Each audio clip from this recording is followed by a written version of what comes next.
ओम श्री गणेशाय नमः। हर हर महादेव। सती का प्रश्न तथा उसके उत्तर में भगवान शिव द्वारा ज्ञान एवं नवधा भक्ति के स्वरूप का विवेचन। कैलाश तथा हिमालय पर्वत पर श्री शिव और सती के विविध विहारों का विस्तार पूर्वक वर्णन करने के पश्चात ब्रह्मा जी ने कहा, मुने, एक दिन की बात है, देवी सती एकांत में भगवान शंकर से मिली और उन्हें भक्ति पूर्व प्रणाम करके दोनों हाथ जोड़ खड़ी हो गई। प्रभु शंकर को प्रसन्न जान नमस्कार करके विनती भाव से खड़ी हुई दक्ष कुमारी सती भक्ति भाव से अंजलि बांधे बोली।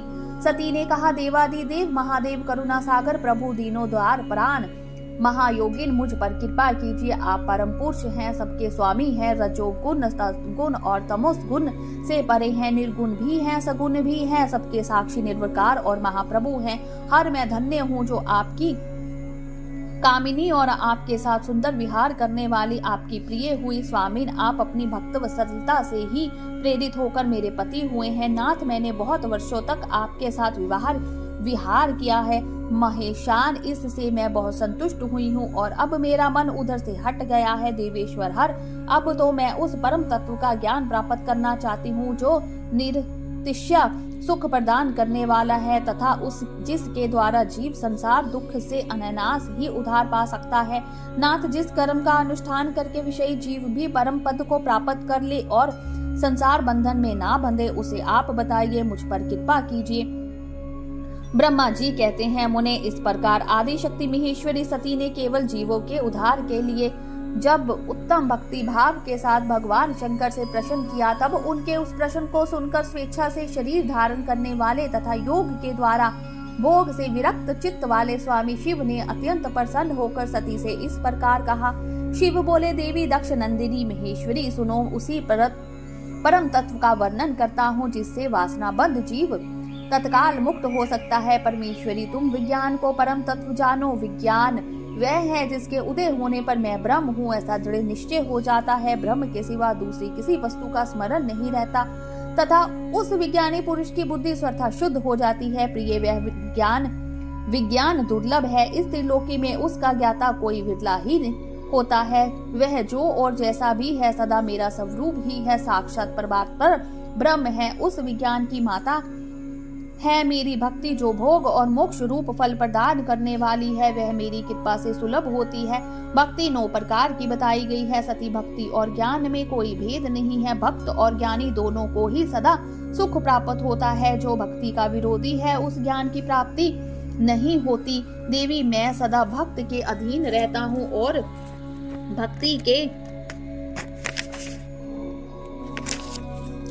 भक्ति के प्रभाव से जातिहीन नीच मनुष्य के घरों में भी चला जाता हूँ।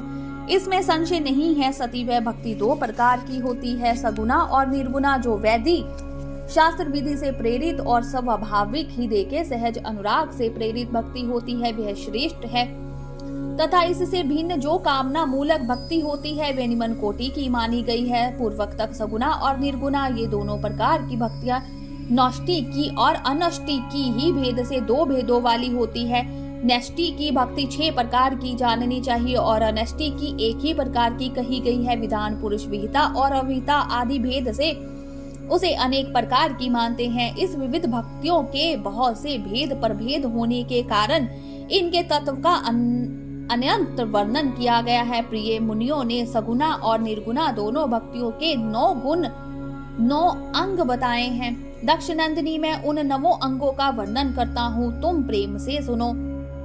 देवी, श्रवण, कीर्तन, स्मरण, सेवन, दास्य, आचरण, सदा मेरा वंदन, सख्य और आत्म समर्पण ये विधानों के भक्ति के 9 अंग माने हैं। शिव भक्ति के उपांग भी बहुत से बताए गए हैं। देवी, अब तुम मन लगाकर मेरी भक्ति के पूर्वक 9 अंगों के पृथक पृथक लक्षण सुनो। वे लक्षण भोग तथा मोक्ष प्रदान करने वाले हैं। जो स्थिर आसन से बैठकर तन मन आदि से मेरा कीर्तन तथा कथा आदि का नित्य सम्मान करता हुआ प्रसन्नता पूर्वक अपने श्रवण पुटों से उसके अमृतोपम रस का पान करता है, उसके इस साधन को श्रवण कहते हैं। जो ही देकाश के द्वारा मेरे दिव्य जन्म कर्मों का चिंतन करता हुआ प्रेम से वाणी द्वारा उनका उच्च स्वर से उच्चारण करता है, उसके इस भजन साधन को कीर्तन कहते हैं। देवी, मुझ नित्य परमेश्वर को सदा और स्वतः व्यापक जानकर जो संसार में निरंतर निर्भय रहता है उसी को स्मरण कहा गया है। अरुणोदय से लेकर हर समय सेव्य की अनुकूलता का ध्यान रखते हुए हृदय और इंद्रियों से जो निरंतर सेवा की जाती है वही सेवन नामक भक्ति है। अपने को प्रभु का किंकर समझकर हृदय मृत के भोग से स्वामी का सदा प्रिय संपादन करना दास्य कहा गया है। अपने धन्य वैभव के अनुसार शास्त्रीय विधि से मुझ परमात्मा को सदा पाद आदि 16 उपचारों का जो समर्पण करना है उसे आचरण कहते हैं। मन से ध्यान और वाणी से वंदनात्मक मंत्रों के उच्चारण पूर्वक 8 अंगों से भूतल का स्पर्श करते हुए जो इष्ट देव को नमस्कार किया जाता है उसे वंदन कहते हैं। ईश्वर मंगल या अमंगल जो कुछ भी करता है वह सब मेरे मंगल के लिए ही है, ऐसा दृढ़ विश्वास रखना सखे भक्ति का लक्षण है। देह आदि जो कुछ भी अपनी कही जाने वाली वस्तु है वह सब भगवान की प्रसन्नता के लिए उन्हीं को समर्पित करके अपने निर्वाह के लिए भी कुछ बचा कर ना रखना अथवा निर्वाह की चिंता से भी रहित हो जाना आत्मसमर्पण कहलाता है। ये मेरी भक्ति के 9 अंग हैं जो भोग और मोक्ष प्रदान करने वाले हैं। इससे ज्ञान का प्रकटाय होता है तथा ये सब साधन मुझे अत्यंत प्रिय हैं। मेरी भक्ति के बहुत से उपांग भी कहे गए हैं, जैसे बिल्व आदि का सेवन करना। इसको विचार से समझ लेना चाहिए प्रिय। इस प्रकार मेरी सांगोपांग भक्ति सबसे उत्तम है। यह ज्ञान वैराग्य की जननी है और मुक्ति इसकी दासी है। यह सदा सब साधनों से ऊपर विराजमान है। इसके द्वारा संपूर्ण कर्मों के फल की प्राप्ति होती है।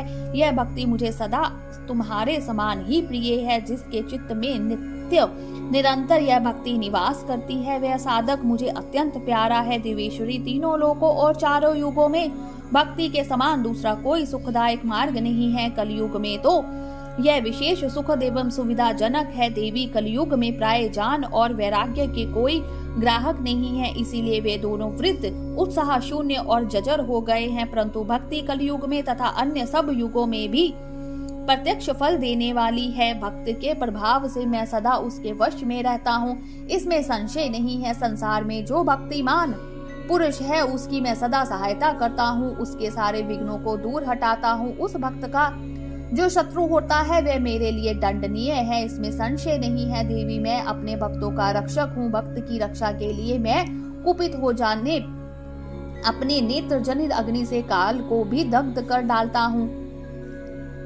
प्रिय भक्त के लिए मैं पूर्व काल में सूर्य पर भी अत्यंत क्रोध हो उठा था और शूल लेकर मैंने उन्हें मार भगाया था। देवी, भक्त के लिए मैंने सैन्य सहित रावण को भी क्रोध पूर्वक त्याग दिया और उसके प्रति कोई पक्षपात नहीं किया। सती देवेश्वरी, बहुत कहने से क्या लाभ, मैं सदा ही भक्त के अधीन रहता हूँ और भक्ति करने वाले पुरुष के अत्यंत वश में हो जाता हूँ। ब्रह्मा जी कहते हैं, नारद, इस प्रकार भक्त का महत्व सुनकर दक्ष कन्या सती को बड़ा हर्ष हुआ। उन्होंने अत्यंत प्रसन्नता पूर्वक भगवान शिव को मन ही मन प्रणाम किया।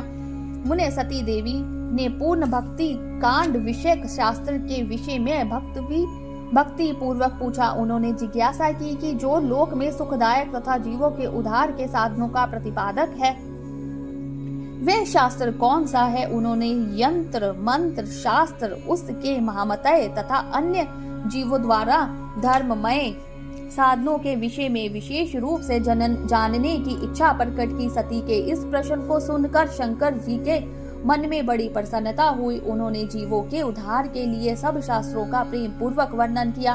महेश्वर ने 5 अंगों सहित तंत्र शास्त्र, यंत्र शास्त्र तथा भिन्न भिन्न देवेश्वरों की महिमा का वर्णन किया। मुनीश्वर इतिहास कथा सहित उन देवताओं की भक्ति की महिमा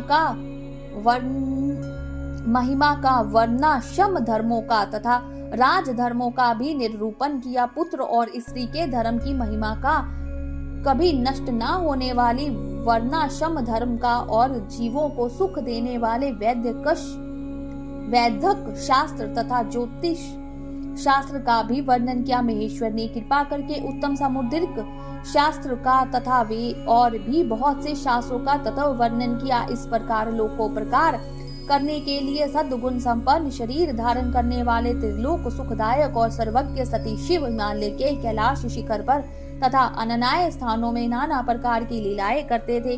वे दोनों दाम्पत्य साक्षात पारब्रह्म स्वरूप हैं। बोलिए शंकर भगवान की जय, उमापति महादेव की जय। हर हर महादेव।